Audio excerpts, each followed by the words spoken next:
As I feel uninvited, left home in West LA, I'm not excited, so uninspired, on my way to play the bay while you're alone. This girl's a wonder, she loves me, yeah, she needs to know I love her.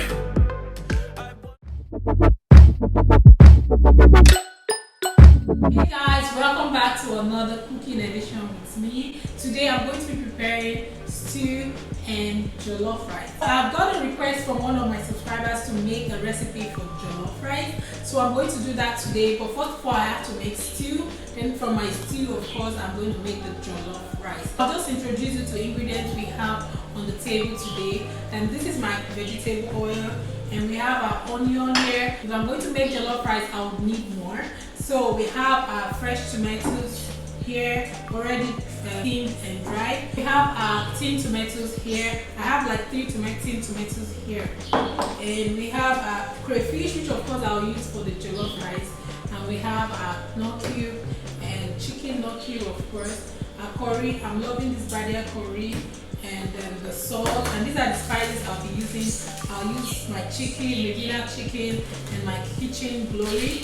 And I use this actually for steaming my meat, so I might not use it in the food. I might actually use this one inside the jollof itself, but this one I already used it in my chicken for steaming the chicken, so I won't use it in my rice. This is what I use, even this one too, I use it to steam the chicken, which is already cooking. I won't use it for my rice. So if you're steaming your chicken, I won't have to show you now because I'm still making the chicken.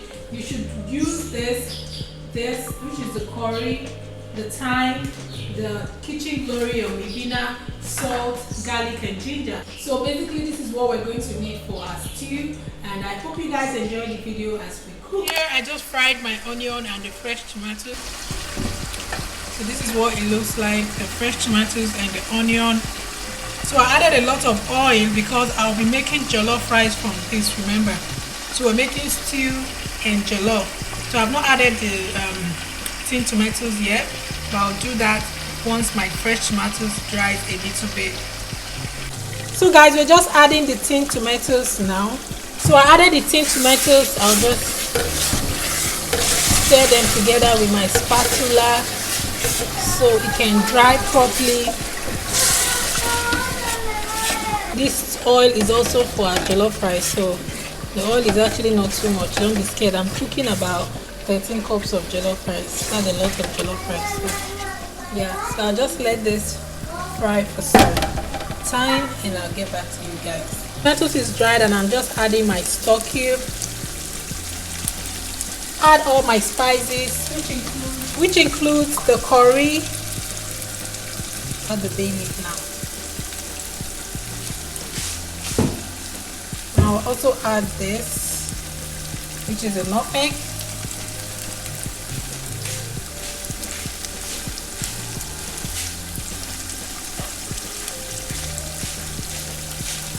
So I'm just grinding the nutmeg into it now.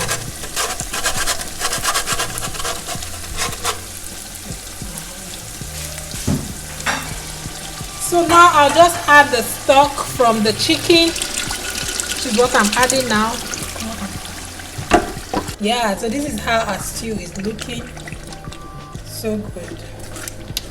We're going to make our jollof rice very soon. The stew is almost ready. So you let it boil and you test it for salt, and if possible, if you want to add any other thing, it's up to you. I'm going to add Medina. I'm adding the Medina chicken now. This is the Medina chicken I'm just adding.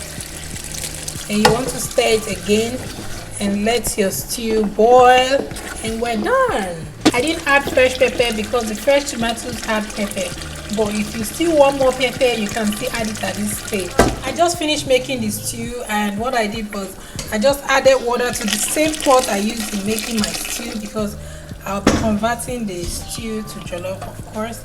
So I just added the quantity of water, not too much water, of course, and The water is already boiling because I allowed my water to boil before adding it to this sauce.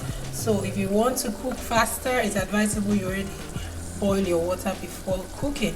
So the water is already boiling and it's making the cooking process a little bit fast. So I let some stew or sauce in the water because I want it to still have that stew taste.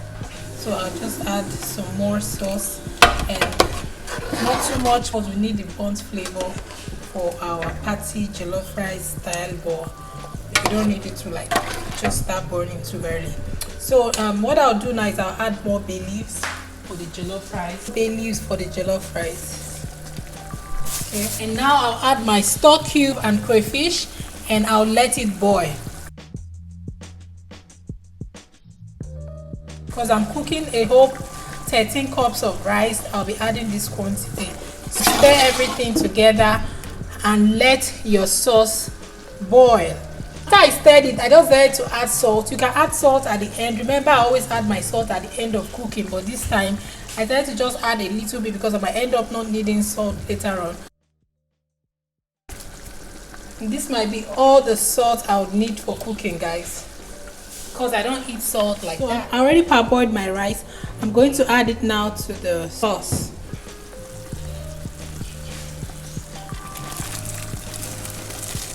I'm just mixing it together. You don't want to over mix it, just moderately so everything can just mix seamlessly. And I'll cover this to boil. Add some sauce on top of it. So this sauce is going to help me once the rice get dried. I'll just have to mix everything together. I didn't add this together at the beginning because, as I said, I didn't want my rice to start getting burnt before even it starts cooking. So cover it to boil, and once I come back, it's time to stir everything together. So guys, I just opened the pot now and you can see jollof rice is looking like now. Ooh, this steam won't let you see. So this is what the jollof rice is looking like now, and it's not ready yet. We have to still let it dry more, but this is what I expect to see at this stage. If you're good with the color, if you want to make it more red, you can add more stew at this stage, but I'll just test it first before adding more stew. If I want to, it's just perfect, but I'll just add more stew because I want it to be more saucy. Yeah, I need it to be more saucy. This sauce is enough now. I'll just cover it and let it dry again before I stir it. And this process, there's no water in this now, it's already dried, but we're trying to have our party jollof rice, so I need it to get burnt now. So I'll cover it and let it dry again for like another 5 minutes. Then I'll put my last ingredients, which is a secret, and I'll let you know. So guys, this is what we're having here. You can see our rice is looking real good, real good. So I just want to, this is what we want. So this is how the rice is looking at this stage. It's so good, like, see? Yeah, at this stage I like to see my onion in my rice, so I'm just going to add the onion.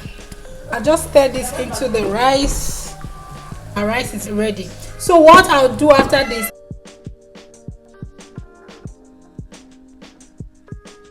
guys, the aroma in my kitchen is killing, like seriously. So what I'll do at this point is I'll use something like this to scoop the rice and put it in another bowl. This is so when the rice cools down, it can still be separated from each other. And yeah, and that's it. So I'll just bring it down now. I think it's already done.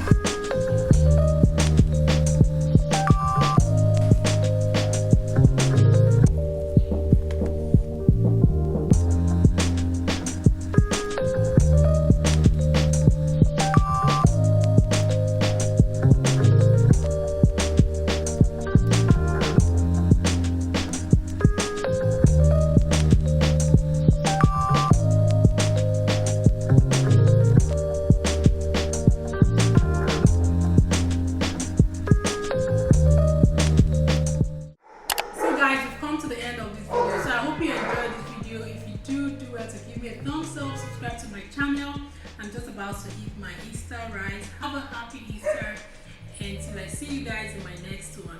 Bye for now.